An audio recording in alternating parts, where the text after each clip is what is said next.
Axel, à la une ce matin, eh bien, l'échec de Peugeot Citroën en Chine. Et voilà, et c'est embêtant parce que la Chine, c'est le premier marché automobile mondial. 24 millions de voitures vendues l'an dernier, en hausse de 14%. Ça a encore progressé de 7% au premier trimestre.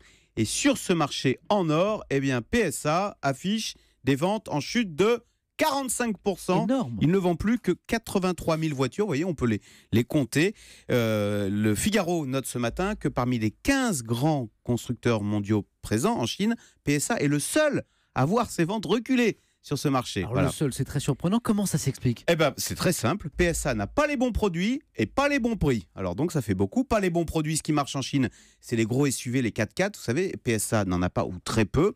Et en Chine, ce qui marche, c'est les prix bas. Or, PSA, vous savez, Carlos Tavares a une politique de coup de menton. Il a voulu arrêter les rabais et les ventes à prix pour cassés. préserver les marges. Alors, ça a très bien marché en Europe. Du coup, c'est vrai que PSA affiche de très belles marges et de belles ventes en Europe. Mais alors en Chine, ça a été une catastrophe parce qu'en Chine, vous avez des constructeurs locaux, des constructeurs chinois qui commencent à avoir de belles voitures à de bons prix.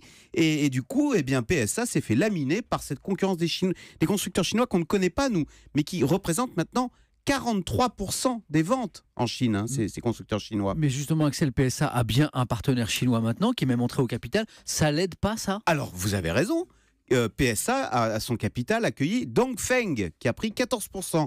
Eh bien non, ça ne l'aide pas parce que figurez-vous que Dongfeng est un constructeur chinois très offensif en Chine. Oui. Avec sa marque, il a 15% du marché chinois et il n'a pas du tout. Et pour lui, si vous voulez, PSA est peut-être sa filiale, mais enfin c'est surtout un concurrent. Voilà, donc c'est le premier os pour Carlos Tavares à qui tout a réussi jusqu'à présent, sauf ce gros pépin sur le premier marché mondial. Il paraît qu'il est très mécontent, qui est la Chine. Alors du coup, PSA nous annonce maintenant 5 lancements de SUV, vous savez, ces fameux modèles qui cartonnent en Chine Marché fort. d'ici les 18 prochains mois. Merci beaucoup, Axel.